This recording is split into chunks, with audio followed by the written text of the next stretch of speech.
This ain't just a channel, this is BBTV. Hi, y'all. A thought. Somewhere along the way, a lot of people were taught that taking pride in their own work was something to be ashamed of. So they keep their heads down, they keep building, they keep helping everyone else succeed. And when something good finally happens, they shrug it off like it was nothing. But there's an important difference people forget to talk about. Arrogance says you're better than everyone. Healthy pride simply says you recognize the work you've done. It's the quiet moment where you look back and acknowledge the late nights, the learning curves, the mistakes, the persistence, and the courage it took to keep going when things weren't easy. Recognizing your own progress doesn't diminish anyone else. It doesn't make you selfish. It makes you honest. Growth, it deserves to be acknowledged, not hidden. So if you've been building something, learning something, creating something, or even just pushing yourself through challenges that people don't see, take a moment and recognize it. You don't have to brag. You don't have to shout it from the rooftops, but you are allowed to say to yourself, I did that and it mattered. That kind of pride isn't a flaw. It's the fuel that keeps people moving forward. Now, come on, y'all. It's Monday, Petty Monday. Let's get into this. A boss be rising, BBTV's igniting, turn the volume up. Yeah, the whole world's invited from the gravel road to the neon dream. She built an empire out of broken wings. Boss be rising, sky ain't even the ceiling when she hits go live. Everybody feels it.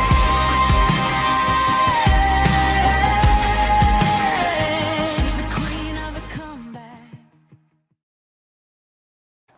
All right. Welcome back. Welcome back. It is Monday, Petty Monday, my friends, and we're about to have some fun. So, AskABee, this is the place where we take real stories, real emotions, and sometimes a little bit of chaos from everyday life and try to make sense of it all together. Now, if you've been here before, you already know that each day of the week has its own theme, and Mondays around here are known as Petty Monday. Pardon me, Monday, Petty Monday. And yes, I've kind of sampled a musician after that one, Sunday, Bloody Sunday, Petty Monday, Petty Monday. I know, I'm a dork. Get over it. Listen, this is where we talk about those moments when people let their frustration, their hurt feelings, or their bruised egos take over, and suddenly things get just a little bit messy. But today, we're doing Monday, Petty Monday a little bit differently because instead of starting with a story right away, we're going to look at something that has been capturing petty emotions for decades, and that is music. That's my thing, y'all. Got to. Listen, music has always been one of the most. Tim Hart, hello. Hi, how are you? Happy to have you. So, music has always been one of the most powerful ways people process their feelings. When relationships fall apart, when someone feels betrayed, when someone realizes they've been hurt or treated unfairly, artists often turn to those emotions into songs. Sometimes those songs are sad, sometimes they're reflective, and sometimes they're incredibly petty in the most best possible way. And if we're honest, some of the greatest songs ever written came directly from moments when people or someone was upset with somebody else. Okay. Today, we're going to take a little journey through a few of those moments in music history. We're going to start by looking at some classic songs from earlier decades where artists were already throwing lyrical shade long before the internet existed. Then we'll move into the late 1990s and early 2000s where breakup anthems became louder and more emotional and incredibly relatable for an entire generation of listeners. After that, we're going to talk about one of the most fascinating situations in rock, the complicated breakup inside Fleetwood Mac that turned into some of the most legendary songs ever recorded. And finally, we'll wrap things up with little Alanis Morissette, my girl, whose album Jagged Little Pill brought a level of emotional honesty and raw storytelling that helped redefine rock music during the 1990s. The thing that makes all of these songs interesting isn't just the music itself, it's the stories behind the songs. These songs came from real people dealing with real emotions, and when artists put those emotions into their music, look, listeners often recognize pieces of their own experiences in those lyrics. That connection is part of what makes music so powerful. So, today, we're going to explore a few of those songs and the stories behind them. And along the way, we might discover that sometimes the most unforgettable music comes from moments when emotions are running high and someone decides to turn that feeling into a song. All right, let me get this first one loaded up here. I'm excited about these stories because, somebody had to do something to these people to get these songs, right? Sorry. Not working. Okay, we shall try again. I just love it when my tools work correctly. And why is that? I'm sorry, give me one moment, please.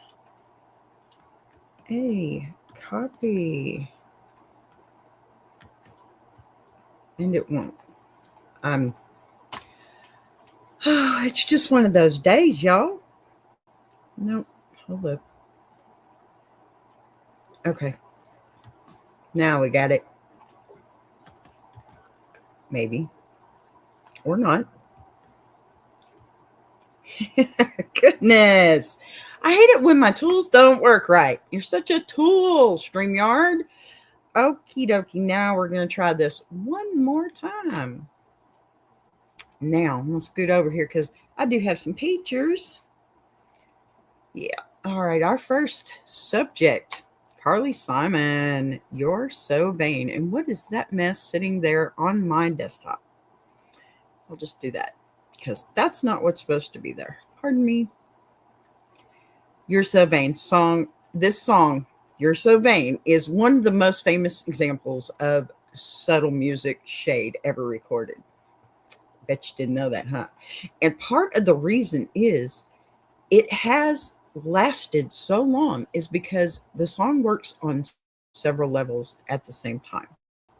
When it was released in 1972, way back when I was born, it immediately caught the public's attention, not just because the melody was catchy, but because the lyrics sounded incredibly personal. Like listeners were overhearing a story about a very specific person. The song describes a man who is charming and confident on the surface, but deeply self-absorbed underneath. Someone who walks into a room assuming everyone is paying attention to him. And then comes in the line that made the song legendary. You're so vain. You probably think this song is about you. Yeah, that lyric turned the entire track into a cultural puzzle because people instantly started trying to figure out who Carly Simon was talking about. You know it's true.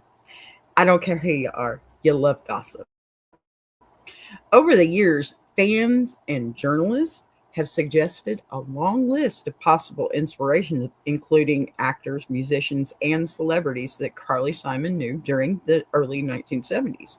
For a long time, though, she kept the answer mostly to herself, which only made the mystery bigger and made people want to hear that song more.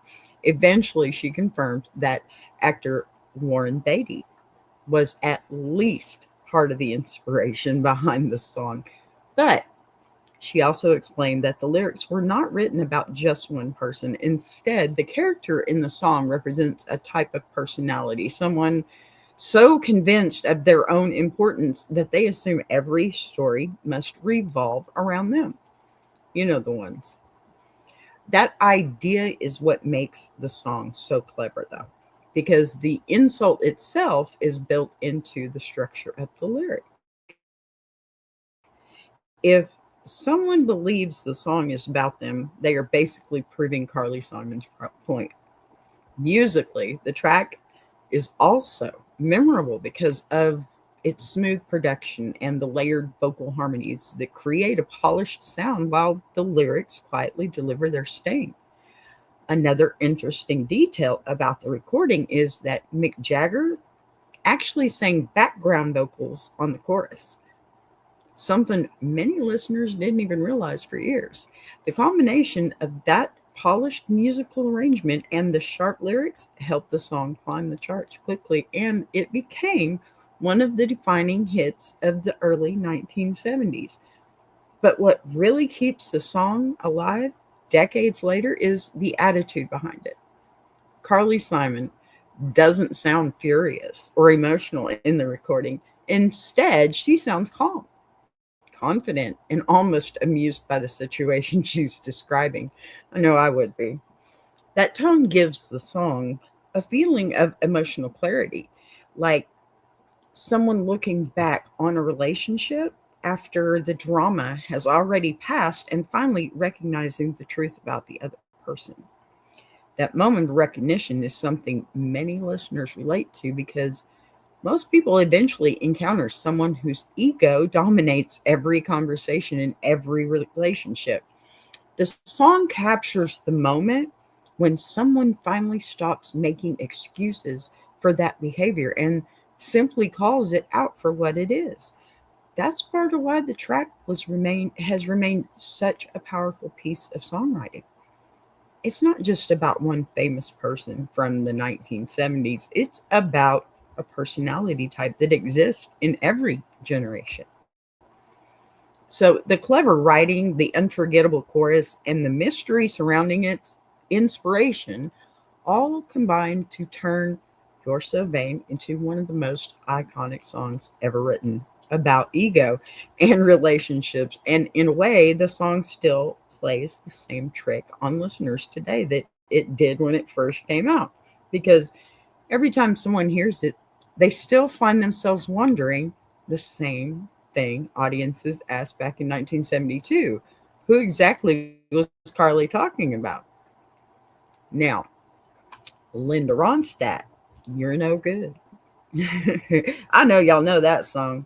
Listen, Linda's version of You're No Good became one of the defining recordings of the 1970s, but the story behind the song actually started earlier than that. The song itself was originally written in the early 1960s by songwriter Clint Ballard Jr., and it had been recorded by other artists before Ronstadt ever touched it. But when Linda Ronstadt released her version in 1974 on the album Heart Like a Wheel, she transformed the track into something far more powerful. Her version climbed all the way to number one on the charts. Pardon me. And helped establish her as one of the most important voices in rock. And pop music during that decade, well, yeah. What makes Ronstadt's performance so memorable is the emotional confidence she brings to the song. The lyrics describe someone finally realizing that the person they once trusted has been hurting them all along. Instead of begging for love or trying to repair the relationship, the narrator reaches a moment of clarity and decides enough is enough. The central message of the song is simple but incredibly strong. You're no good for me. That line carries the weight of someone who has finally stopped blaming themselves for the problems in a relationship and has started recognizing the truth about the other person's behavior. In many ways, the song captures a universal moment that people experience in relationships. The moment when confusion turns into understanding. At first, someone might try to make excuses for the person they care about, hoping things will improve or believing that love will somehow fix the situation. But eventually, there comes a point where reality becomes, or impossible to ignore. So I think Linda's vocal performance captures that turning point beautifully. Her voice doesn't sound defeated or heartbroken. Instead, it carries a sense of strength and finality, like someone who has already made their decision and is no longer willing to tolerate being treated poorly. That confidence is what turned the song into an anthem for many listeners, particularly women in the 1970s who were beginning to see more artists expressing independence and emotional honesty in popular music. So, another reason the recording stands out is the arrangement itself. The track opens with a haunting electric piano riff that immediately sets a dramatic tone before the band kicks in with powerful groove. That musical build mirrors the emotional journey of the lyrics, moving from quiet reflection to full confidence by the time the chorus arrives, and Ronstadt's voice sits right at the center of that arrangement, strong and unmistakable, delivering each line with conviction. Over time, the song became one of her signature performances and helped cement her reputation as one of the most influential female vocalists of her generations. Beyond its chart success, You're No Good represents a larger shift in popular music during the 1970s when artists began embracing more personal storytelling and emotional realism in their songs instead of portraying relationships as perfect romances. Songs like this, they acknowledge that love can also involve disappointment, frustration, and the courage to walk away from someone who doesn't treat you the way you deserve. That honesty is part of what makes the song still resonate decades later. People continue to recognize themselves in that moment of clarity when someone finally realizes that holding on to the wrong relationship is doing more harm than good. Linda's version of You're No Good captured that feeling perfectly, turning a moment of personal realization into one of the most memorable breakup songs ever. And it was a good one too. You know it was. I still love that song. All right, forgive me. Loading up again. All righty. The next one, you're going to love this one because I know y'all know this song. And if you don't know this song, then honey, you need to. Okay. Prince, Darling Nikki. Come on. Yes, I'm going to bring it out there. When people talk about Prince and the impact he had on music, one of the things that always comes up is how fearless he was as an artist. You know what? Prince never seemed interested in playing it safe. He pushed boundaries constantly, whether that meant experimenting with sound, challenging expectations about image and performance, or writing lyrics that made people stop and pay attention. So, one song that perfectly shows that side of Prince is Darling Nikki, which appeared on his 1984 album, Purple Rain. Now, Purple Rain is already one of the most iconic albums in rock and pop history. And you know, I have one in my little shelf over there. I promise you that. And it's packed with massive hits like When Doves Cry and Let's Go Crazy. But Darling Nikki stands out because of the reaction it created when people first heard it. The song tells the story of a mysterious woman named Nikki and a brief encounter that is described in bold, provocative language. Pardon me. Okay. For many listeners, in the early 1980s, that level of lyrical honesty was shocking. It was. Popular music had certainly explored the themes of romance and attraction before, but Prince delivered the story in a way that felt raw and, yeah, that's a word, direct and unapologetic. The track quickly became controversial, especially among parents who were concerned about the kind of material their children might be hearing on the radio or on albums.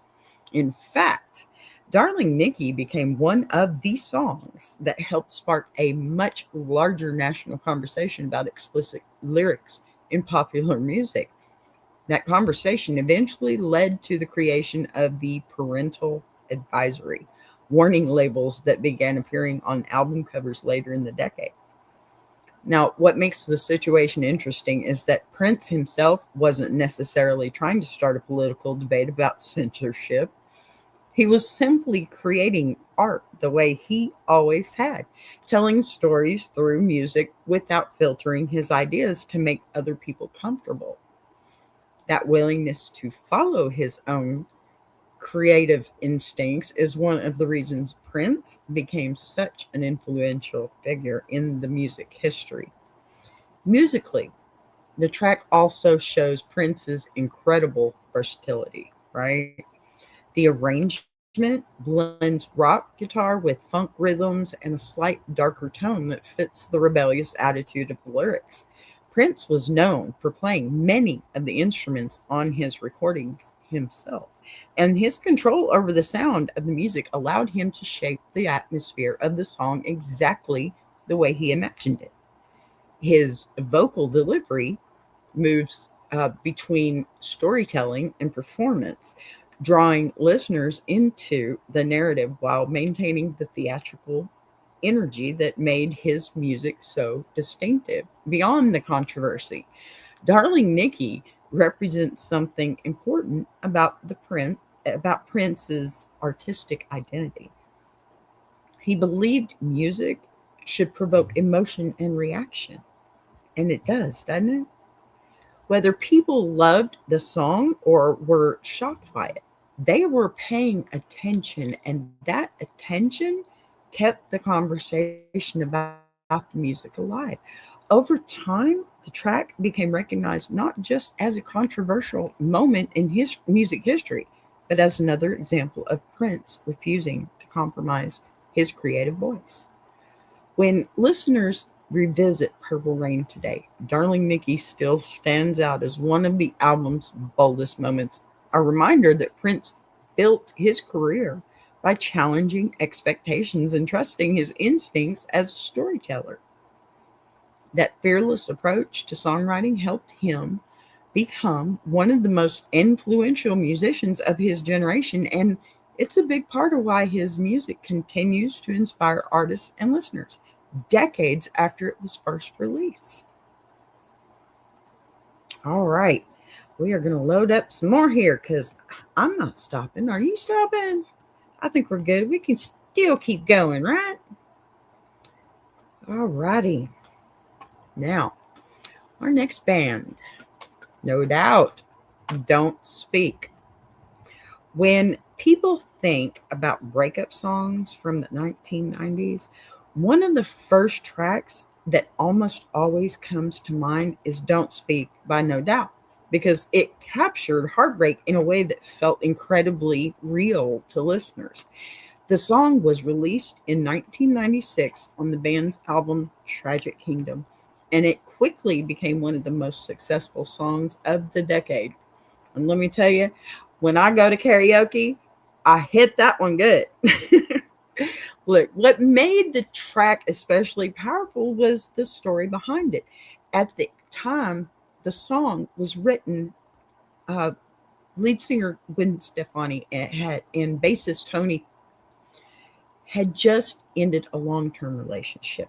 The two of them had been together for years while the band was still struggling to break through in the music industry. So the breakup wasn't just a private moment between two people, it happened inside the band itself. That meant they were still rehearsing together, recording together, and eventually performing together on stage while processing the emotional aftermath of the relationship ending. Don't Speak grew out of that experience. Gwen Stefani originally started writing the song as a faster track, but as the lyrics developed, the band realized the emotional tone of the story called for something more vulnerable. The final version became a slower, more reflective song built around Stefani's voice and the emotional honesty of the lyrics. The line, "Don't speak. I know just what you're saying." It captures the moment when two people already understand the truth about what's happening between them, but aren't quite ready to say it out loud. That feeling is something many listeners recognize immediately because it reflects a very common moment in relationships when both people sense that the end is coming, but neither one wants to face the final conversation yet. What made the song even more powerful was the fact that audiences knew the story behind it. Fans realized that every time No Doubt performed Don't Speak live, Gwen Stefani was essentially singing about her breakup while Tony stood on stage beside her playing bass. That added a level of emotional tension that made the performance feel authentic rather than theatrical. Crazy, isn't it? The audience wasn't just hearing a fictional story. They were witnessing two people who had actually lived through the situation described in the song. Musically, the track also stood out because of its simplicity. The arrangement leaves a lot of space around the vocals, allowing Stefani's voice to carry the emotional weight of the lyrics. Instead of relying on heavy instrumentation, the song builds its intensity through the gradual rise of the melody and the sincerity of the performance. Pardon me. Okay, so when the chorus arrives, it feels both powerful and fragile at the same time, which is exactly how heartbreak often feels in real life. The song became a massive international hit, topping charts in multiple countries and dominating radio play throughout the late 1990s. Hi, Patty, friend. Love you, honey. Thank you. So, even decades later, it remains one of the most recognizable breakup songs ever recorded. Part of its lasting appeal came from the fact that it doesn't rely on anger or revenge to tell its story. Instead, it captures the quieter side of heartbreak, the moment when two people realize their relationship is ending, though part of them wishes things could have turned out differently. Don't Speak showed that vulnerability could be just as powerful as rage when it came to songwriting. And the honesty of that message is what allowed the song to connect with millions of listeners around the world. Now, I'm going to take a quick little break and then we're going to come back and we're going to talk about another one. I've fixed up the video just a little bit. Just a little bit.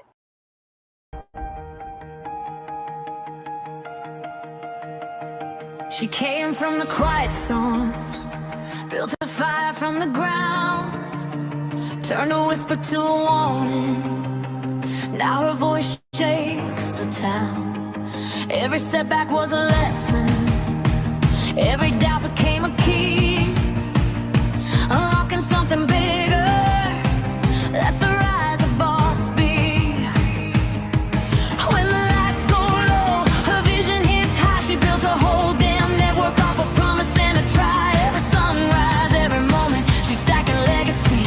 This ain't just a channel, this is BBTV. A boss be rising, BBTV's igniting. Turn the volume up, yeah, the whole world's invited.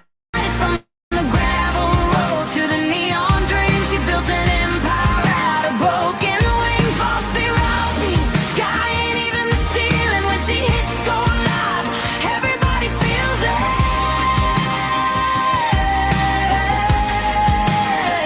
She's the queen of the comeback, the storm in the stream,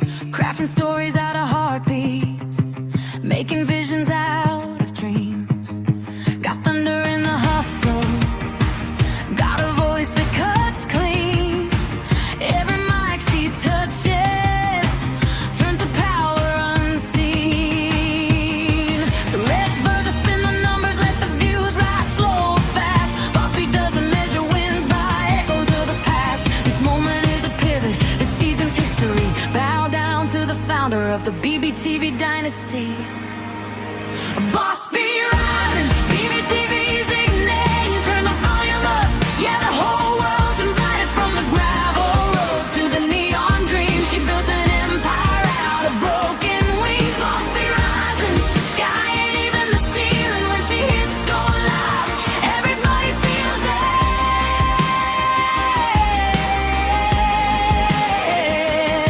She's got fire in the head, it's got truth in the frame, got a heart that won't retire and a gift you can't name. Every loop, every letter, every dream she sets free, it's a love note to the world sign. Boss B. And the world keeps watching as the numbers climb, but she's counting all the moments, not the dollar signs. From the late night grind to the daylight scene, she's building something bigger than the algorithm's dream. Boss be rising, BBTV shining, her story's rewriting, a legacy in real time. Boss be rising, BBTV's igniting, turn the volume up. Yeah, the whole world's invited from the gravel roads to the neon dream. She built an empire out of broken wings. Boss be rising, sky ain't even the ceiling when she hits go live. Everybody feels it.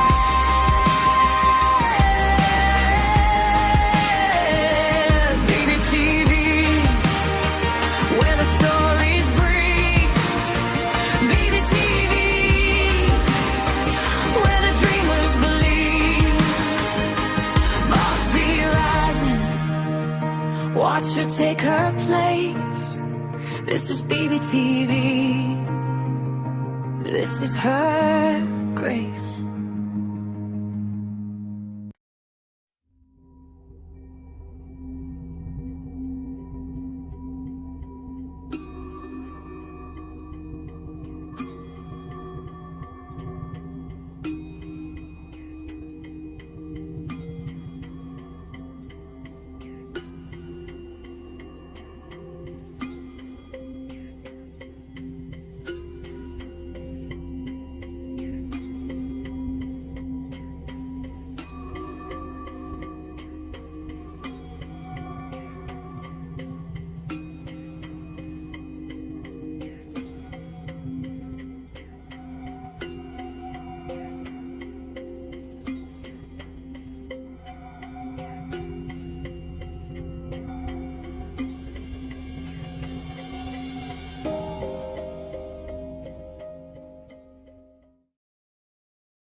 Not without a mic, we're not, huh?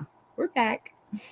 All right, our next artist is not that one.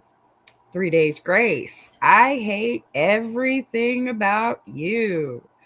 Listen, when 3 Days Grace released I Hate Everything About You in 2003, it quickly became one of the defining rock songs of the early 2000s because it captured a feeling that many people experience in relationships but rarely admit aloud.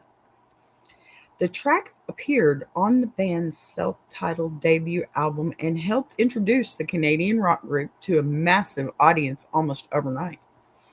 What made the song resonate so strongly with listeners was the emotional contradiction of the center of the lyrics. Instead of describing a simple breakup or a clear villain in the relationship, the song explores the uncomfortable reality that love and frustration can exist at the same time. The narrator in the song feels deeply connected to the other person, yet at the same time feels overwhelmed by the arguments, the tension, and the emotional exhaustion that the relationship creates. That push and pull between attraction and resentment is what gives the song its emotional weight. Lead singer Adam once explained that the inspiration for the song came from observing relationships where two people care about each other but keep hurting each other in the process. So creating a cycle that becomes difficult to escape. That idea is reflected in the structure of the song itself, where the emotion versus Oughta, stop, please. where the where the verses described the emotional conflict building inside the relationship, and the score explodes with blunt confession. I hate everything about you. Why do I love you? That line captures the central tension of the entire track because it acknowledges something many people recognize in their own lives. Relationships are not always clean or logical. Sometimes people remain connected even when they know the situation is unhealthy. Musically, the song amplifies that emotional struggle with a heavy guitar driven arrangement that moves between quieter moments and explosive choruses. Now, the opening guitar riff immediately sets a darker tone. And as the song builds, the instrumentation becomes more intense, mirroring the emotional escalation described in the lyrics. Adam's vocal performance also plays a major role in the song's impact. His voice moves between controlled storytelling and raw frustration, allowing listeners to feel the emotional pressure building throughout the whole track. When the chorus finally hits, the energy releases in a way that feels cathartic, almost like someone finally admitting a truth they have been trying to ignore. That sense of emotional honesty is what helped the song become such a powerful anthem for many listeners during the early 2000s. So uh, rock music during that period often explored themes of internal struggle and complicated relationships and emotional vulnerability. And I Hate Everything About You fit perfectly into that landscape. The track received a healthy radio airplay and became the band's breakthrough hit. Otto, get up here, stop. Oh my gosh. I just love dogs and I just lost my spot. I'm sorry. This dog's driving me today. Let me tell you. Thank you, dog. Love you. Ugh. So, okay. 3 Days Grace, they created a song that felt brutally honest. It didn't try to present a neat solution or a happy ending. Instead, it captured the messy emotional truth that sometimes the person you care about the most can also be the person who drives you the most crazy. 30 years, y'all. 30 years. He knows I love him. And that complicated mixture of love and anger is something many listeners instantly understood when they heard the song for the first time. I mean, yeah. All right, the next one, we're going to get off the rock track just a tad, not much. Listen, Kelly Clarkson, Since You've Been Gone. Come on, y'all. When Kelly Clarkson released Since You've Been Gone in 2014, it quickly became one of the defining pop rock breakup songs of the decade because it flipped the emotional script on what listeners expected from heartbreak music. Instead of focusing on sadness or regret, the song celebrates the moment someone realizes their life has actually improved after a relationship ended. The track appeared on Clarkson's second album, Breakaway, and marked a major turning point in her career, showing that she was not just a television competition winner, but a powerful recording artist capable of delivering one of the biggest anthems of the 2000s. The song was written by producers Max Martin and Dr. Lick, who originally imagined it being recorded by a rock band before Kelly Clarkson heard the demo and immediately connected with it. She recognized that the message of the song captured something many people feel after escaping a relationship that held them back. Instead of dwelling on heartbreak, the lyrics focused on rediscovering independence and confidence. The opening lines describe the moment when someone realizes that the silence after a breakup is not painful but freeing. The that the absence of the other person actually allows them to breathe again. Petty? No, I don't think so. As the song builds towards the chorus, the emotional shift becomes even clearer. When Clarkson belts out the line, "Since you've been gone, I can breathe for the first time," the song transforms from a breakup story into a declaration of personal freedom. That moment became one of the most memorable choruses, in modern pop music because listeners recognize the feeling instantly. Almost everyone has experienced the relief that can come after leaving a relationship that was draining or unhealthy. Musically, the track blends pop melodies with a rock edge, driven by loud guitars and explosive drums that give the chorus its huge energy. So Kelly's vocal performance is also a major reason the song became so successful. Her voice carries both power and emotion, allowing the track to feel triumphant rather than bitter.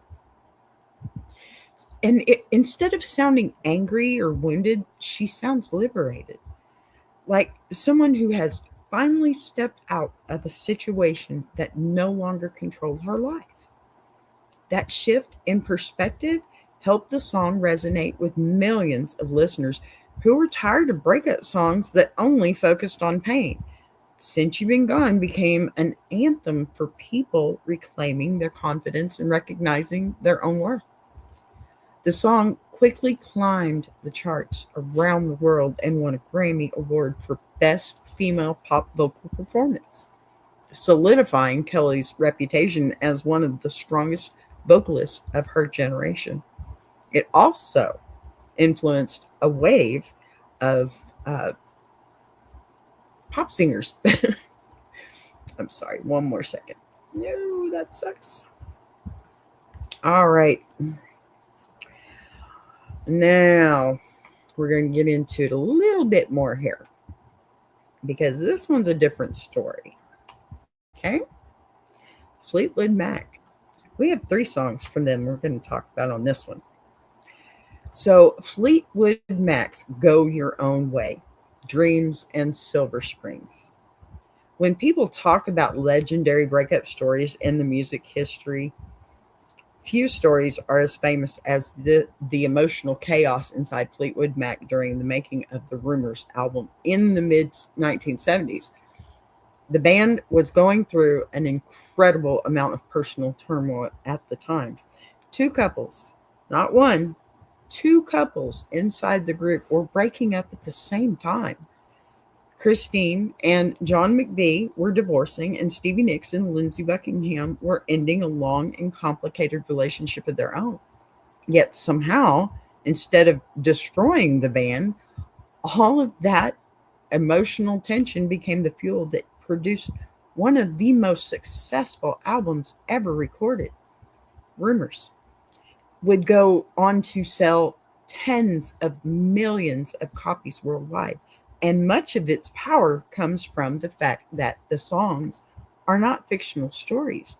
They are emotional snapshots of real people processing heartbreak while still standing on the same stage together. One of the most famous songs from the moment is "Go Your Own Way," written and sung by Lindsey Buckingham.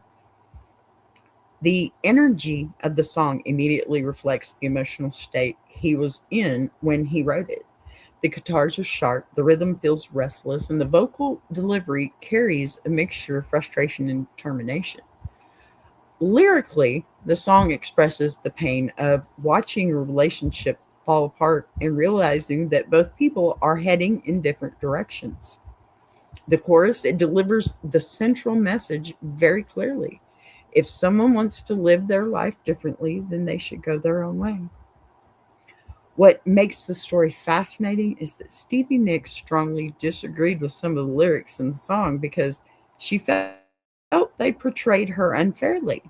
She reportedly asked Buckingham to change certain lines, but he refused. That meant when the band performed the song live, Stevie Nicks was standing just a few feet away, on stage while Buckingham sang words that she knew were about their breakup.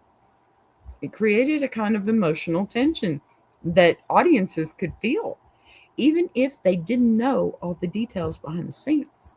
But the story doesn't end there, because Stevie Nicks also wrote her own response from the breakup for the breakup in the form of another Fleetwood Mac classic, the song Dreams. So, pardon me. Um, Dreams moves in a completely different emotional direction, right? The song has a calm, almost hypnotic rhythm built around a steady drum beat and soft guitar textures that allow Nick's voice to float gently above the music, right? Instead of anger, the lyrics carry a sense of reflection and acceptance. One of the most famous lines in the song: players only love you when they're playing. That suggests that Stevie had come to understand something about the nature of their relationship. Sometimes two people care deeply about each other but still want different things out of life. That realization can be painful, but it can also bring clarity. So Stevie later explained that she wrote Dreams alone in a small recording room while the rest of the band was working in other parts of the studio. She sat at a piano and began shaping the song quietly, turning her emotions into lyrics that would eventually become one of the most successful songs Fleetwood Mac would ever release. Dreams would go on to reach number one on the Billboard charts, becoming the band's only number one single in the United States. The contrast between Go Your Own Way and Dreams is fascinating because they represent two completely different emotional perspectives on the same breakup. One song expresses anger and frustration, while the other reflects and accepts. But there is a third piece to this story that many fans consider even more emotional, and that is the Silver Springs. So, Stevie originally wrote Silver Springs during the Rumors sessions and strongly believed it belonged on the album. Unfortunately, the band ultimately decided to leave it off the record because of time constraints on the vinyl release. That decision disappointed Stevie deeply because she felt the song captured an important part of the emotional story she was trying to tell. Silver Springs is more direct and intense than Dreams. The lyrics describe the lingering emotional connection that remains after a relationship ends. Instead of calmly accepting the breakup, the song expresses the idea that the memory of that love will continue to follow both people throughout their lives. One of the most powerful moments in the song promises that the singer's voice will follow the other person forever, suggesting that even if they move on, the emotional impact of the relationship will never completely disappear. Kind of like Dolly's I Will Always Love You, right? So over the years, Silver Springs became a favorite among Fleetwood Mac fans, especially when the band began performing it live during later tours. One performance in particular became legendary because of the way Stevie Nicks sang directly towards Lindsey Buckingham during the final lines of the song. The moment felt less like a performance and more like a conversation between two people who had once shared something very real and complicated. When you look at these three songs together, Go Your Own Way, Dreams, and Silver Springs, they tell a remarkable story about how art can emerge from emotional conflict. Lindsey Buckingham expressed the anger and confusion he felt after the breakup, and Stevie Nicks answered with reflection, acceptance, and lingering emotion. And all of it happened while the band continued to record, tour, and perform together in front of audiences around the world.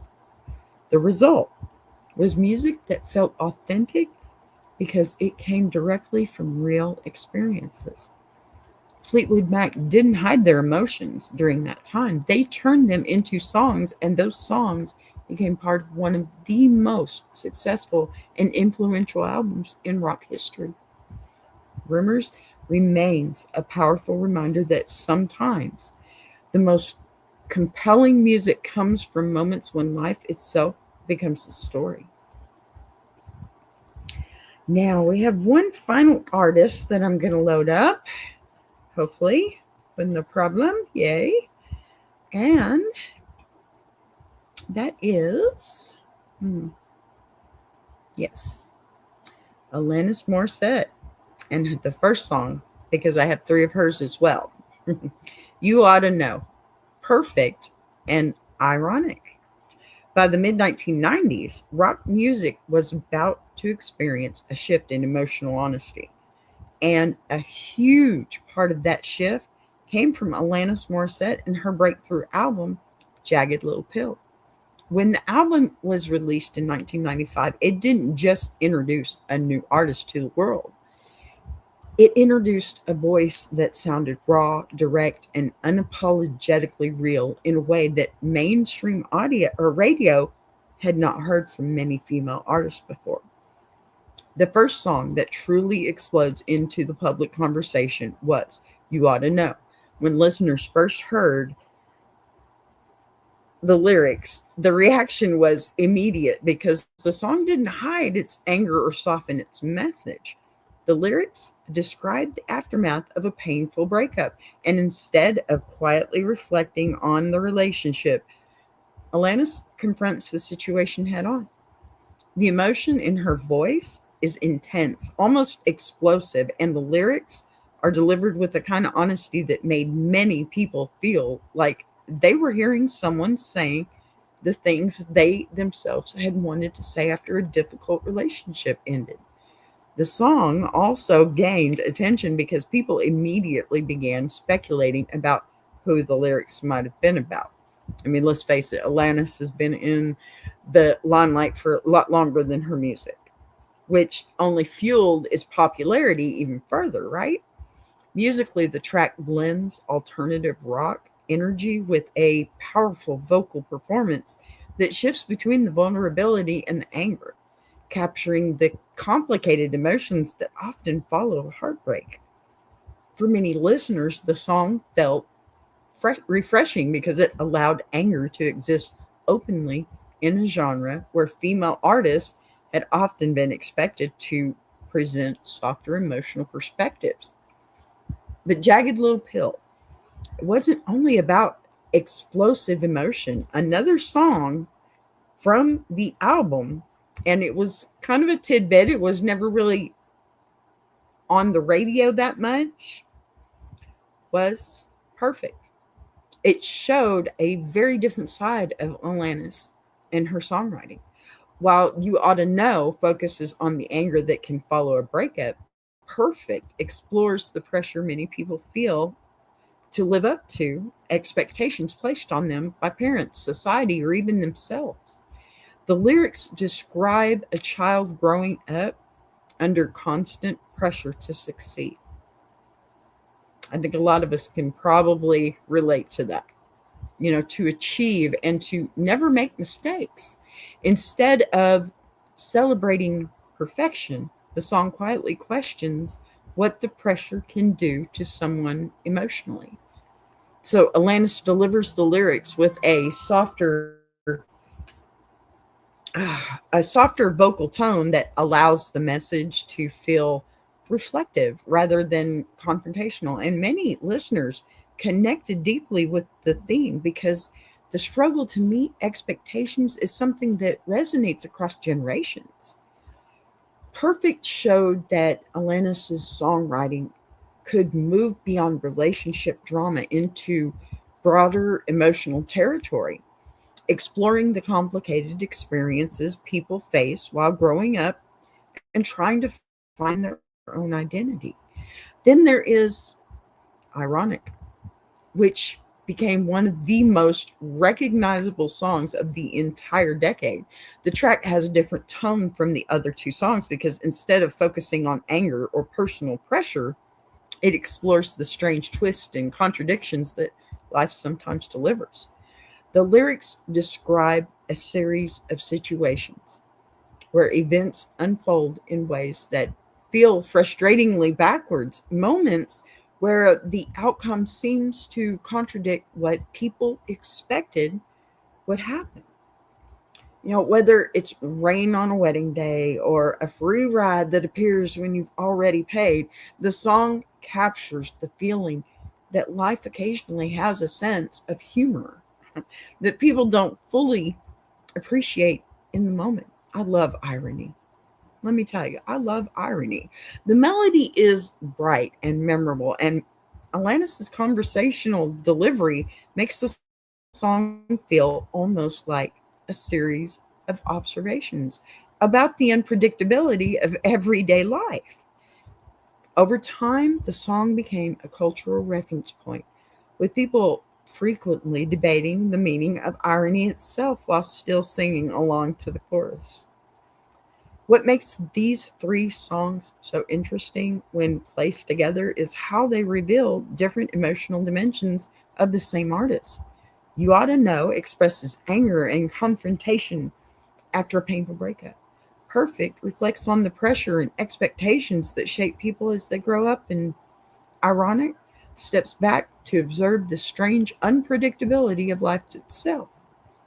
Together, they show why Jagged Little Pill became such an influential album during the 1990s. Alanis wasn't simply writing catchy songs. She was expressing complicated emotions in the way that felt honest and relatable to millions of listeners. That honesty helped redefine what mainstream rock radio could sound like, opening the door for artists who were willing to explore vulnerability and frustration and reflection, all within the same body of work. Even decades later, those songs still resonate because they capture experiences that many people recognize from their own lives, reminding us that music often becomes powerful when it reflects the real emotional complexity of being human. Wow, that was a heck of a lineup, don't you think? And all very much loved by me. And let me tell you, I still listen to Carly Simon, y'all. I'll bet you my Patty friend does too. So, okay, today we spent some time looking at how powerful emotions can turn into powerful music. And one of the most interesting things about all of these songs is that they came from very real experiences, relationships ending, right? Expectations falling apart, people realizing things about each other that they didn't see before. Those moments are unforgettable and they're uncomfortable when we're living through them. Okay. But when artists turn those feelings into music, something remarkable can happen. A song that started as one person's story suddenly becomes something millions of listeners recognize in their own lives. That's what makes music so timeless. Whether it's Carly Simon delivering clever lyrical shade if in You're So Vain, Linda Ronstadt with finding strength in walking away with You're No Good. Prince pushing boundaries and sparking controversy with Darling Nikki, and no doubt capturing heartbreak in Don't Speak. 3 Days Grace expressing emotional conflict in I Hate Everything About You, Kelly Clarkson celebrating independence in Since You've Been Gone. Fleetwood Mac turning one of the most famous breakups in rock history into songs that just blow you away. And of course, then Alanis bringing raw honesty to the world with hers. Each of these songs show a different side of the same truth. Music often reflects the complicated emotions people experience in relationships and in life. Sometimes those songs are angry, sometimes they're reflective, and sometimes they carry just a little bit of perfectly delivered petty. I mean, I know you've heard some Limp Bizkit break stuff, right? But the reason they last is because listeners recognize the emotions inside them. Music reminds us that everyone goes through moments of frustration, heartbreak, growth, and eventually understanding.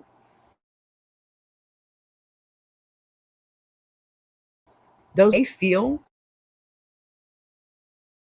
ah, and my camera's doing weird things. Pardon me. Thank you all for spending part of your day here with me on AskABee. If you enjoyed today's Petty Monday music journey, make sure you come back tomorrow because we'll be diving into another theme and another conversation together. Until then, take care of yourselves, keep the music playing, and remember that sometimes the best way to deal with complicated emotions is exactly the way these artists did. Turn them into something meaningful. Go over to that radio, turn it up, blast it, full blast. Dance till you cannot sit down. You're so sore. Do whatever you need to get it out of your system. Music will help you do that. I promise you. Get into it, y'all. Y'all get over and see my friends at Tuber Chat, and I will see you tomorrow at 3 p.m. Central Time. Buzz you later. I want to take a minute to shout out Tuber Chat. If you're a creator who's tired of surface level advice, says, and actually wants to understand how YouTube works, that's the space. It's real conversations with real creators who are in the trenches building channels, testing ideas. No posturing, no gatekeeping, no fake guru energy, just people sharing what's working, what isn't, and why. If you're serious about growing, learning, and not doing this alone, check out Tuber Chat. The link is in the description. If you're enjoying this show, subscribing is the easiest way to support what's being built here on BBTV. You'll see the join button right next to subscribe. No pressure, no expectations, just an option for people who want to support the channel in a real way. We're live every day at 3 p.m. Central now. And don't worry, we didn't change the heat, just the clock. And if you've got a story you want to share, send it in. Anonymous is always fine. A boss be rising.